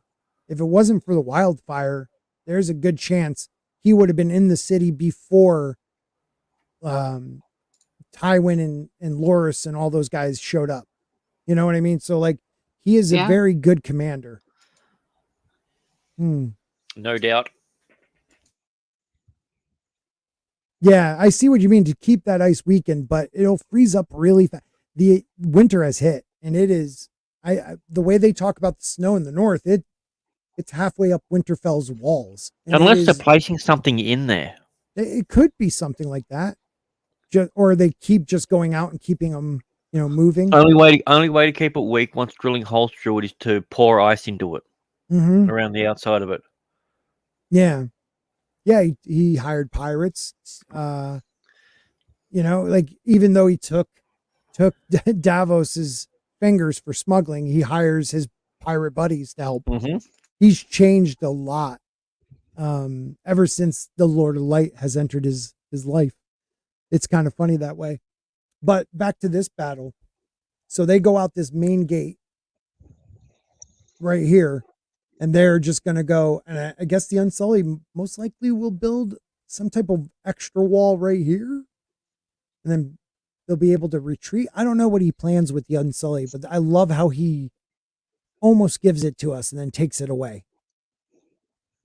I'm trying to remember what. It's not Bears. Tyrion 1 might gives us the other side of this. So when the battle begins, we get more from Tyrion 1, which a lot of people didn't like, but I do like hearing about the battle itself. See, it's right here. Dawn had broken in a sliver of rising sun. So this is like right as the war kicks off. So we get, maybe I'll read that one next week because you get the other side. Do you think this is the weakest of the pre-release chapters? Tyrion? I'd have to reread a couple of them again. I like the Forsaken and Mercy and Barristan. Forsaken, I really Mercy. I don't remember. I want to say the Aryan ones are good because you get to see young Griff or Aegon. That's kind of interesting. Sansa if he really is Aegon. Yeah, the Sansa one I think I don't like the most. Yeah, I don't know anything about Sansa because I think they're trying to turn her into Littlefinger. Yeah, that's what I said earlier. And like it's pretty much that guy's daughter's hanging out with her to get information, try to figure out who she really is. There's like going to be some type of they're having a what do you call it? When oh God. When they have knights against knights, they're going to have a not a festival. Someone help me here. Like when, a tournament. Thank you. A tourney. Crap. Awesome. Yeah, they're going to have a tourney to pick the Rainbow 8 or something like that for young Robert, because Littlefinger's trying to make it seem like he cares about the kid, but he's going to try to off him. But it's just her being dumb. Like you hope at some point she's going to start being wiser and look past like people's smiles and see what they're really after, but she is not even there yet. After everything that's happened to Sansa, not there. Not even close. And I think in the TV show, I think also sours me against her character because she was just completely useless for every single season. The way they portrayed her in the series show, it's harder for me to root for her more in the books or to give her more credit or agency because she just seems to be just the victim everywhere she is. Yeah. There we go. April says, "Sweet Robin and hey, Sansa is gonna notice Harry's gorget being effed up, and she will fix it, saving his life and effing Baelish over." Yeah, he definitely wants. He wants everybody to die. I mean, he literally wants no one in line to be the heir to the Eyrie. April, you really read into this stuff. I like it. Mercy is good too because you do hear about these trips Tywin took. There's these chapters are great. You guys should read. If anybody wants it, I'm going to put this in the chat. Make sure you read Tyrion. The Winds of Winter sample. For next week, read if you want to read. Make sure you read the Tyrion one so you're up on it. But yeah, we'll be doing that. And any last? That'd be good. Yeah. Any last thoughts on Barristan, though?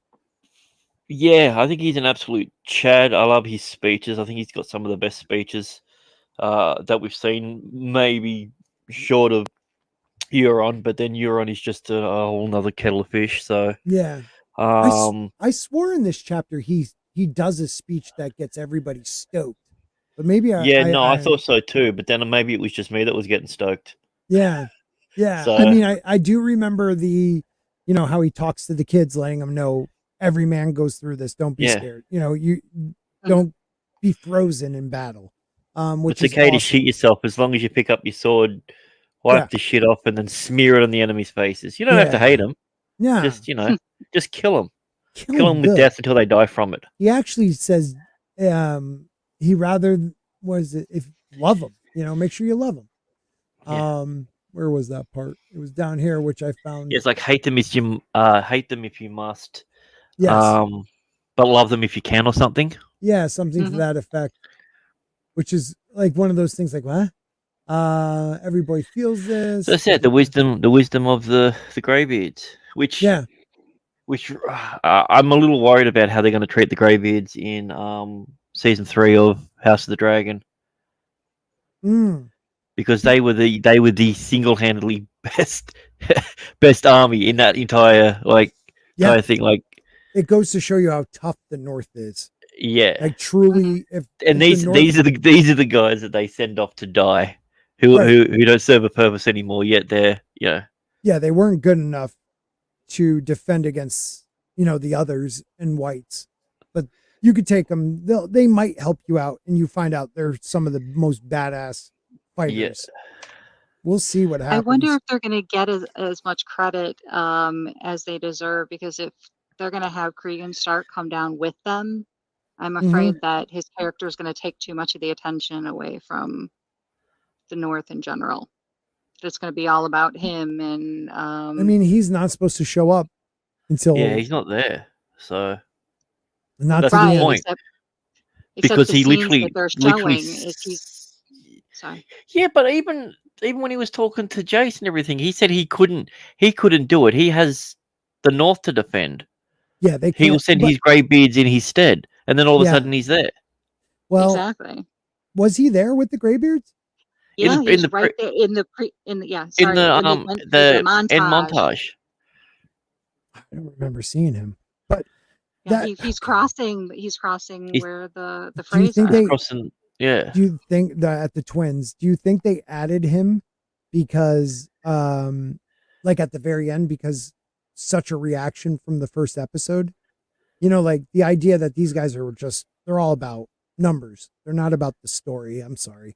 They aren't. And a character like Cregan, who everybody like right off the rip was like, that dude, like you want to imagine a Stark, he was perfect. For a Stark. I'm not saying he was perfect for Cregan, but he was perfect for a Stark. You think they're going to be like, oh, we gotta show him more. I mean, they've already changed the story so much. Like, put it this way, it wouldn't surprise me if the first battle that he gets in, they kill him off. No, God, dude, if they kill off Cregan Stark, just throw Fire and Blood out and call this not House of the Dragon. He's taking away from Alicent. Yeah, right. Call it something different then, because it's no longer a George R.R. Martin show. I mean, that's what I understand, and even George says it when it comes to the media of TV and movies. You have to sometimes, clip a character or merge characters, but when you take such an important character just because he's like a baby almost, like a 2-year-old, and you get rid of him because child actors suck, and you change the entire, I don't know, just the entire story after that, because now your heir is gone, and you have to have this weird relationship with the brothers. And the only way they try to fix that is with Alicent at the end saying, like, I don't care how history remembers me. They won't remember you as a hero. No. Like, Oh, so what you're saying is whatever George has in the book, it's all bullshit. This Yeah, is what really it was happened. so meta on the nose that it was gross. Mm-hmm. But yeah, I like the Greybeards. I think they were cool. Like, Yeah.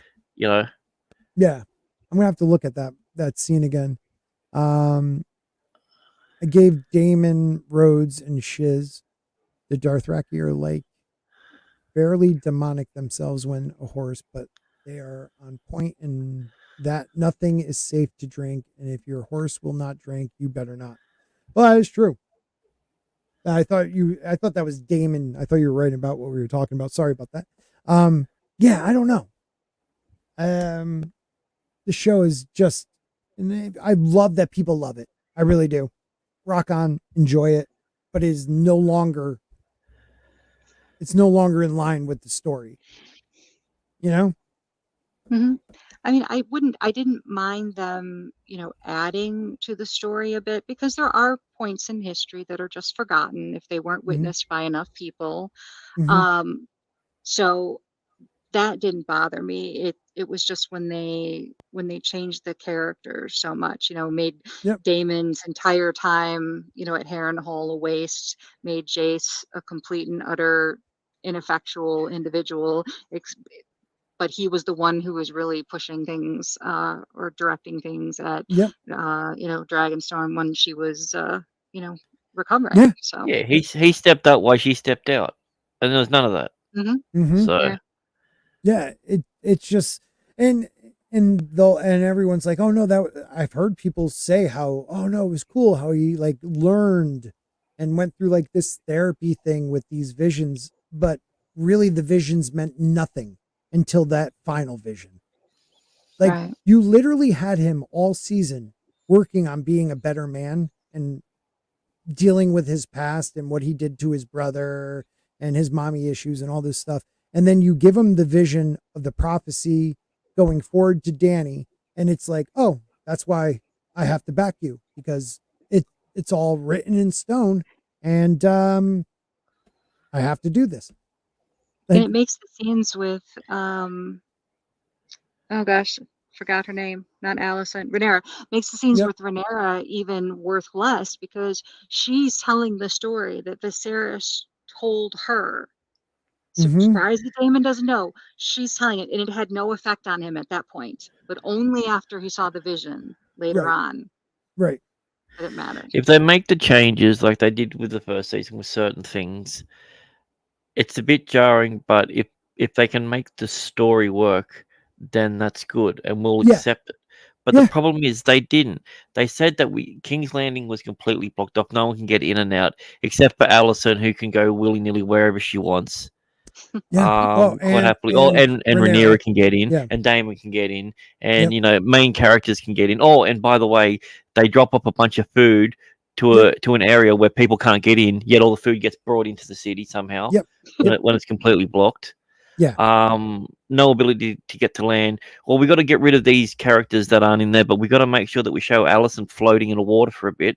Yeah. That was a All great the scene. thread points from the first season that And they brought Campbell. in between relationships and everything, they didn't do anything with. They had Yeah. the most popular character and probably, without Paddy being there, the best written character in Damon, sidelined, doing something like, well, I'm not going to eat your turkey. It might be poison. Oh, I'll drink this weird potion from this crazy lady Mm-hmm. who looks like a witch. Yeah. It's just the way they did Harrenhal was they did him wrong.